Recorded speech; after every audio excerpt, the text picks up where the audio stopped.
ಅದ್ಭುತ ರುಚಿಯ ಜೊತೆಗೆ ಆರೋಗ್ಯಕರವೂ ಆಗಿರುವಂತಹ ಒಂದು ಸಾಂಪ್ರದಾಯಿಕ ಶೈಲಿಯ ತಿಂಡಿ ತಿನ್ನಲಿಕ್ಕೆ ಯಾರಿಗೆ ತಾನೇ ಇಷ್ಟ ಆಗೋದಿಲ್ಲ.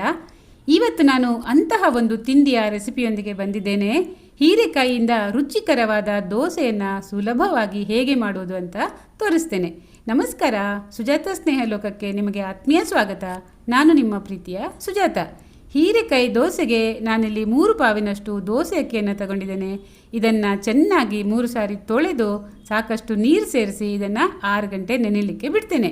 ದೋಸೆ ಅಕ್ಕಿಯ ಬದಲಾಗಿ ನೀವು ಊಟದ ಬೆಳ್ತಿಗೆ ಅಕ್ಕಿಯನ್ನು ಕೂಡ ಹಾಕಿಕೊಳ್ಳಬಹುದು. ಈಗ ದೋಸೆಗೆ ಒಂದು ತೆಂಗಿನಕಾಯಿ ಒಡೆದುಕೊಳ್ಳುವ.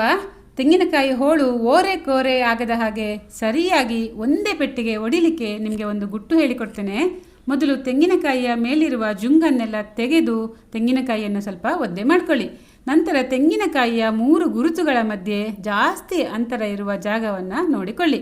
ಅದೇ ಜಾಗಕ್ಕೆ ನೀವೊಂದು ಸರಿಯಾದ ಪೆಟ್ಟು ಕೊಟ್ಟರೆ ತೆಂಗಿನಕಾಯಿ ಒಂದೇ ಏಟಿಗೆ ಒಡೆಯುತ್ತದೆ. ನೋಡಿ ಈಗ ಎಷ್ಟು ಚೆನ್ನಾಗಿ ಒಡಿತು ಅಂತ. ಹೋಳು ಓರೆಕೋರೆ ಕೂಡ ಹೋಗಿಲ್ಲ ಮತ್ತು ಒಂದೇ ಪೆಟ್ಟಿಗೆ ಒಡಿತು. ಈಗ ದೋಸೆಗೆ ತೆಂಗಿನಕಾಯಿಯನ್ನು ತುರಿದುಕೊಳ್ತಾ ಇದ್ದೇನೆ. ತೆಂಗಿನಕಾಯಿಯನ್ನು ಮಾತ್ರ ಹಾಕದೇ ಇರಲಿಕ್ಕೆ ಹೋಗಬೇಡಿ, ಯಾಕಂದರೆ ತೆಂಗಿನಕಾಯಿ ಹಾಕಿದ್ರೇ ಈ ದೋಸೆ ತುಂಬ ರುಚಿಯಾಗಿ ಮತ್ತು ಮೃದುವಾಗಿ ಬರ್ತದೆ. ಜೊತೆಗೆ ತೆಂಗಿನಕಾಯಿ ಆರೋಗ್ಯಕ್ಕೆ ಕೂಡ ತುಂಬ ಒಳ್ಳೆಯದು. ಇದರಲ್ಲಿ ನಾರಿನಾಂಶ, ಖನಿಜಗಳು ಮತ್ತು ಆರೋಗ್ಯಕರ ಕೊಬ್ಬು ಸಮೃದ್ಧವಾಗಿದೆ. ಈಗ ದೋಸೆಗೆ 2 ಒಳ್ಳೆಯ ಎಳೆಯದಾದ ಹೀರೆಕಾಯಿಗಳನ್ನು ತಗೊಂಡಿದ್ದೇನೆ. ದೋಸೆಗೆ ಅಂತ ತಗೊಳ್ಳುವಾಗ ನಾವು ಆದಷ್ಟು ನೇರವಾಗಿರುವ ಹೀರೆಕಾಯಿಯನ್ನು ಮತ್ತು ಎಳೆಯದಾಗಿರುವ ಹೀರೆಕಾಯಿಯನ್ನು ತಗೊಳ್ಬೇಕು. ಹೀರೆಕಾಯಿಯಲ್ಲಿ ಕ್ಯಾಲೋರಿಗಳು ತುಂಬ ಕಡಿಮೆ, ನಾರಿನಾಂಶ ಜಾಸ್ತಿ. ತೂಕ ಇಳಿಕೆಗೆ ಇದರ ಸೇವನೆ ತುಂಬ ಉಪಯೋಗಕಾರಿ. ಈಗ ಹೀರೆಕಾಯಿಯನ್ನು ಕತ್ತರಿಸಿ ಮೇಲಿನ ನಾರು ತೆಗೆದುಕೊಳ್ಳುವ. ಆದಷ್ಟು ಚೆನ್ನಾಗಿಯೇ ನಾನು ನಾರುಗಳನ್ನು ತೆಗೆದುಕೊಳ್ತಾ ಇದ್ದೇನೆ, ಯಾಕಂದರೆ ಈ ನಾರನ್ನು ನಾನು ಎಸೆಯುವುದಿಲ್ಲ. ಈ ನಾರಿನಿಂದ ಒಂದು ಒಳ್ಳೆಯ ತಂಬುಳಿಯನ್ನು ಮಾಡ್ತೇನೆ ಮತ್ತು ಅದರ ರೆಸಿಪಿಯನ್ನು ಕೂಡ ನಾನು ನಿಮ್ಮ ಜೊತೆ ನನ್ನ ವಾಹಿನಿಯಲ್ಲಿ ಹಂಚಿಕೊಳ್ತಾ ಇದ್ದೇನೆ. ಈಗ ಹೀರೆಕಾಯಿಯನ್ನು ತೆಳುವಾದ ಸ್ಲೈಸ್ಗಳನ್ನಾಗಿ ಕತ್ತರಿಸಿಕೊಳ್ಳುವ. ನೋಡಿ, ಸ್ಲೈಸ್ಗಳು ಇಷ್ಟು ದಪ್ಪ ಇದ್ದರೆ ಸಾಕು. ಪೂರ್ತಿ ಹೀರೆಕಾಯಿಯನ್ನು ಇದೇ ರೀತಿ ತೆಳುವಾದ ಸ್ಲೈಸ್ಗಳನ್ನಾಗಿ ಮಾಡಿಕೊಳ್ಳುವ. ತುಂಬ ಎಳೆಯದಾದ ನೇರವಾದ ಹೀರೆಕಾಯಿ ನೋಡಿ, ಸ್ಲೈಸ್ಗಳು ಕೂಡ ತುಂಬ ಚೆನ್ನಾಗಿ ಬಂದಿದೆ. ಈಗ ಹೀರೆಕಾಯಿ ದೋಸೆಗೆ ಏನೇನು ಸಾಮಗ್ರಿಗಳು ಬೇಕಂತ ನೋಡುವ.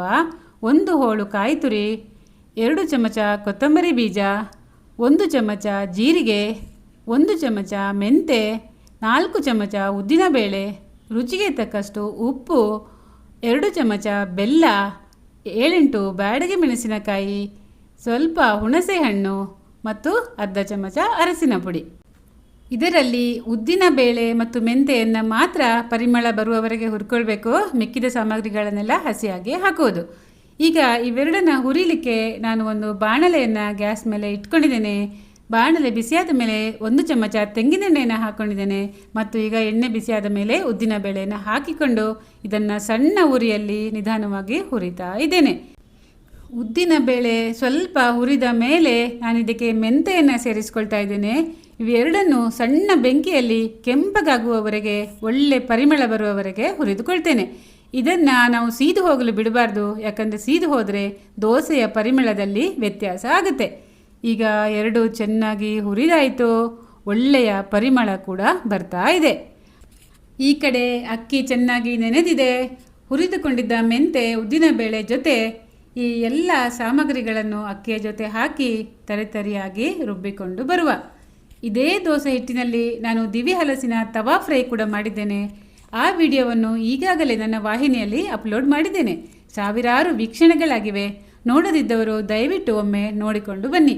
ಅದು ಕೂಡ ತುಂಬ ರುಚಿಯಾಗಿರ್ತದೆ ಸ್ನೇಹಿತರೆ.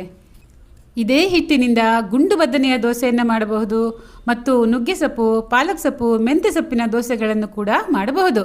ನಾನು ಅವೆಲ್ಲವನ್ನು ಮಾಡಿ ನನ್ನ ವಾಹಿನಿಯಲ್ಲಿ ಅಪ್ಲೋಡ್ ಮಾಡ್ತೀನಿ ಸ್ನೇಹಿತರೆ, ದಯವಿಟ್ಟು ಅದನ್ನು ಕೂಡ ನೋಡಿ. ಈಗ ಇದು ರುಬ್ಬಿ ಆಯಿತು. ಇದನ್ನು ತುಂಬ ನಯವಾಗಿ ರುಬ್ಬುವುದು ಬೇಡ, ಇದು ಸ್ವಲ್ಪ ತರಿತರಿಯಾಗಿಯೇ ಇರಲಿ. ನೋಡಿ, ಇಷ್ಟಿದ್ದರೆ ಸಾಕು. ಹಿಟ್ಟು ಕೂಡ ತುಂಬ ನೀರು ಬೇಡ ಮತ್ತು ಗಟ್ಟಿಯೂ ಬೇಡ. ಹಿಟ್ಟಿನ ಸ್ಥಿರತೆ ಈ ಹದದಲ್ಲಿ ಇದ್ದರೆ ಸಾಕು. ಹಿಟ್ಟಿನ ಮೇಲೆ ಸ್ವಲ್ಪ ಹಸಿ ಜೀರಿಗೆಯನ್ನು ಈಗ ಉದುರಿಸ್ಕೊಳ್ತಾ ಇದ್ದೇನೆ.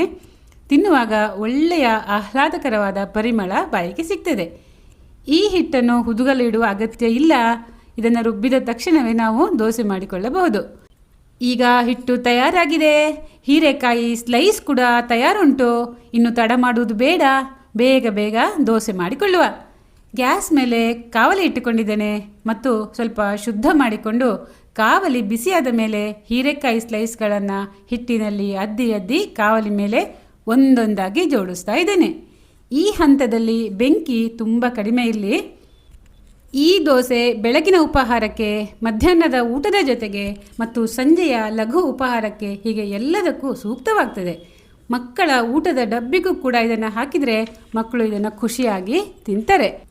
ದೇಹಕ್ಕೆ ತುಂಬ ತಂಪು ನೀಡುವ ಹೀರೆಕಾಯಿ ರಕ್ತವನ್ನು ಶುದ್ಧ ಮಾಡ್ತದೆ ಮತ್ತು ಯಕೃತ್ತಿನ ಆರೋಗ್ಯವನ್ನು ಕೂಡ ಕಾಪಾಡ್ತದೆ. ಮಧುಮೇಹವನ್ನು ನಿಯಂತ್ರಿಸ್ತದೆ ಮತ್ತು ಕಣ್ಣಿನ ಆರೋಗ್ಯಕ್ಕೂ ಇದು ತುಂಬ ಒಳ್ಳೆಯದು. ಎಲ್ಲ ಸ್ಲೈಸ್ಗಳನ್ನು ಈ ರೀತಿ ಜೋಡಿಸಿದ ಮೇಲೆ ನಾನು ಶುದ್ಧವಾದ ತೆಂಗಿನೆಣ್ಣೆಯನ್ನು 2-3 ಚಮಚ ಹಾಕಿ ಮುಚ್ಚಳ ಮುಚ್ಚಿ ಇದನ್ನು 2 ನಿಮಿಷ ಮಧ್ಯಮ ಉರಿಯಲ್ಲಿ ಬೇಯಲಿಕ್ಕೆ ಬಿಡ್ತೇನೆ. 2 ನಿಮಿಷ ಆಯಿತು. ದೋಸೆ ಒಂದು ಬದಿ ಈಗ ಚೆನ್ನಾಗಿ ಬೆಂದಿದೆ ಮತ್ತು ಕಾವಲಿಯಿಂದ ತೆಗೆಯಲು ಕೂಡ ಇದು ಏನೂ ಕಷ್ಟ ಆಗುವುದಿಲ್ಲ. ಈಗ ಇದನ್ನು ಮಗುಚಿ ಹಾಕಿ ಮತ್ತೆ ಇನ್ನೊಂದು ಬದಿಯನ್ನು ಕೂಡ ಬೇಯಲಿಕ್ಕೆ 2 ನಿಮಿಷ ಬಿಟ್ಟು ಬಿಡುವ. ಈಗ 2 ನಿಮಿಷ ಆಯಿತು.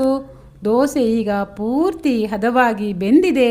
ಬಾಯಲ್ಲಿ ನೀರು ಬರಿಸುವಂತಹ ಅದ್ಭುತವಾದ ಪರಿಮಳ ಬರ್ತಾ ಇದೆ. ಆರೋಗ್ಯಕರವಾದ ರುಚಿಕರವಾದ ಈ ಬಿಸಿ ಬಿಸಿ ದೋಸೆಯನ್ನು ಬಾಳೆ ಎಲೆಯ ಮೇಲೆ ಹಾಕಿಕೊಂಡು ಸ್ವಲ್ಪ ಬೆಣ್ಣೆ ಅಥವಾ ತುಪ್ಪವನ್ನು ಹಾಕಿಕೊಂಡು ತಿಂತಾ ಇದ್ದರೆ ಆಹಾಹಾ, ಆ ರುಚಿಗೆ ಖಂಡಿತವಾಗಲೂ ನೀವು ಮಾರು ಹೋಗ್ತೀರಿ. ತಿಂತಾ ಇದ್ದರೆ ತಿಂತಾನೇ ಇರ್ತೀರಿ. ಹಾಗಾದರೆ ಬೇಗ ಬೇಗ ಬನ್ನಿ ಸ್ನೇಹಿತರೆ, ಬೇಕಾದಷ್ಟು ಬಿಸಿ ಬಿಸಿ ಹೀರೆಕಾಯಿ ದೋಸೆ ತಿನ್ನಿ ಮತ್ತು ಹೇಗೆ ಉಂಟು ಅಂತ ನನಗೆ ಹೇಳಿ. ನನ್ನ ಇವತ್ತಿನ ವಿಡಿಯೋ ನಿಮಗೆ ಹೇಗನ್ನಿಸ್ತು ದಯವಿಟ್ಟು ಕಾಮೆಂಟ್ ಮಾಡಿ ತಿಳಿಸಿ ಸ್ನೇಹಿತರೆ. ಇಷ್ಟ ಆಗಿದೆ ಲೈಕ್ ಮಾಡಿ, ಶೇರ್ ಮಾಡಿ ಮತ್ತು ಬೆಲ್ ಐಕನ್ನ ಕ್ಲಿಕ್ ಮಾಡಿ. ನನ್ನ ಸುಜಾತ ಸ್ನೇಹಲೋಕ ಯೂಟ್ಯೂಬ್ ವಾಹಿನಿಯನ್ನು ನೀವು ಇದುವರೆಗೆ ಸಬ್ಸ್ಕ್ರೈಬ್ ಮಾಡಿಕೊಂಡಿಲ್ಲ ಅಂದರೆ ದಯವಿಟ್ಟು ಸಬ್ಸ್ಕ್ರೈಬ್ ಮಾಡ್ಕೊಳ್ಳಿ. ಇನ್ನೊಂದು ಹೊಸ ವಿಡಿಯೋದೊಂದಿಗೆ ನಾನು ಮತ್ತೆ ನಿಮ್ಮನ್ನು ಭೇಟಿ ಆಗ್ತೇನೆ. ಅಲ್ಲಿವರೆಗೆ ನಮಸ್ಕಾರ. ಸೌಖ್ಯವಾಗಿರಿ, ಖುಷಿಯಾಗಿರಿ.